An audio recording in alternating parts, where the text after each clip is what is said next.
Olá pessoal, bom dia, boa tarde, boa noite. Meu nome é Matheus Falivene, eu sou advogado, criminalista, professor de direito penal de vocês. E eu vou fazer um comentário à prova A1 da matéria Direito Penal, Crimes contra a Administração. Bom, a gente tem um caso prático, diz assim: Antônio de Souza procurou o advogado Luciano Paiva para defender seus interesses nos autos do processo de inventário de Ricardo de Souza. Antônio entregou ao seu advogado todos os documentos que estavam em seu poder e que comprovavam a sua relação de parentesco com o falecido. Antônio afirmava ser sobrinho de Ricardo, filho de um irmão que se chamava Adalberto. Em razão das regras de sucessão hereditária, como Ricardo não havia deixado descendentes, ascendentes ou cônjuge e companheiro, Antônio, o único colateral em sua classe, acabaria por arrecadar totalmente a vultuosa herança. Os demais interessados em arrecadar a herança, Hugo de Souza, Luiz de Souza e José de Souza, sobrinhos netos que conviviam com bastante frequência com o falecido, estranharam o aparecimento do sobrinho, cuja existência desconheciam. Esses sobrinhos netos constituíram o advogado Malaquias Santana, objetivando buscar um levantamento sobre a documentação apresentada por Antônio.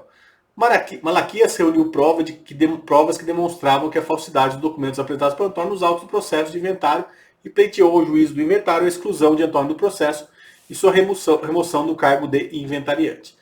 O juiz de direito da Vara de Família e Sucessões responsável ordenou a nomeação de inventariante dativo, além de determinar a apuração dos fatos na esfera penal. Quando o advogado Luciano confrontou Antônio, ele confessou que os documentos eram falsos. Luciano instruiu Antônio a mentir.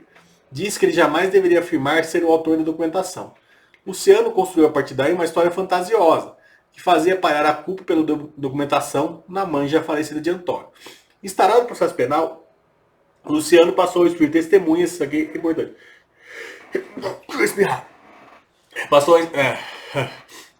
Instalado o processo penal, Luciano passou a instruir testemunhas para que afirmassem que a mãe de Antônio era culpada pelo ocorrido. Confrontados em audiência, as testemunhas acabaram por confessar que o advogado havia as instruído que mentissem. Em sua decisão, o juiz da família ordenou que fossem remetidas cópias ao MP para que fossem apurados a prática dos crimes de falso testemunho, com o artigo 342 do Código Penal, por parte das testemunhas do advogado Luciano e falsificação de documento público e privado. No membro do MP requereu a instalação de inquérito policial, que ocorreu pelo Distrito Policial da Comarca de São Paulo. Daí, questões de penal. Primeira questão, isso aqui eu falei lá, quando eu tratei dos crimes do crime de falsidade de documento público. Daí, existe como prova indispensável a comprovar a materialidade delitiva de crime de falso, seja material ou ideológico, a realização de exame de corpo de delito esclareça. Aqui é importante vocês olharem a jurisprudência.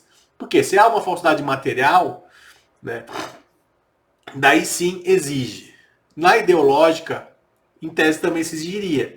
Porém, a jurisprudência ela tem meio que abrandado esse rigor. Então aqui vocês respondam, é importante olhar a jurisprudência no que diz respeito a essa questão, porque existem questões relativas à jurisprudência desses casos. A porta aqui está abrindo, deixa eu fechar aqui. Tá? Então, assim, em regra se exige, porém, pode ser que a jurisprudência, né, que na verdade a jurisprudência ela meio que dá uma enfraquecida nessa ideia, mas é importante responder que sim, né, porque em tese sim exige, isso inclusive está previsto no Código de Processo Penal, procurem lá.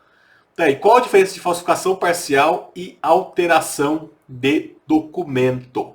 Eu tratei isso na minha aula também, e é importante aqui vocês buscarem a doutrina. Tá? Vamos olhar a doutrina deixa bem claro.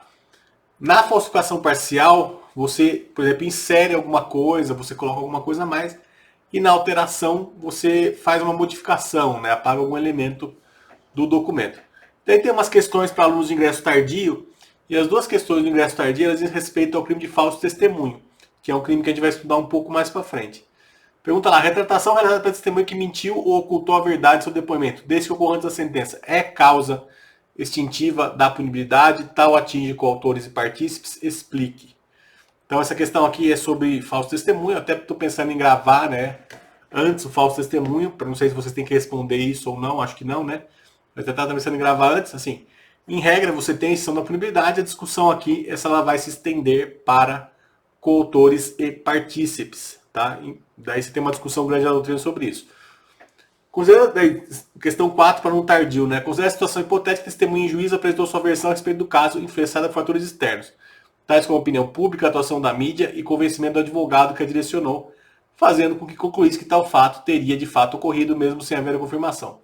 Mais tarde veio a definição de que o que de fato aconteceu não foi aquilo que a testemunha declarou e influenciou decisão em primeiro grau. Nessas condições, deu-se consumação do crime de falso testemunho por quê? Né? Aqui é uma questão relativa ao falso testemunho. Né? Se o crime de testemunho, se falso testemunho é um crime de mera conduta, é um crime formal, né? Então você tem toda uma discussão sobre isso na doutrina. O que acontece? O que está dizendo aqui é que a testemunha voltou atrás e descobriu que o que ela falou não era verdade. E a questão aqui é discutir se importa isso que descobriram que o que ela falou não é verdade. Tá? Então eu vou gravar o falso testemunho, acho que eu gravo amanhã, daí vocês vão ver essas questões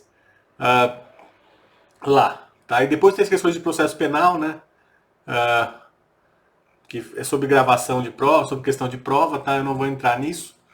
Qualquer coisa, só mandar aqui uma mensagem via o Google Sala de Aula ou pelo Instagram, qualquer lugar que eu respondo, tá bom? Obrigado e até mais.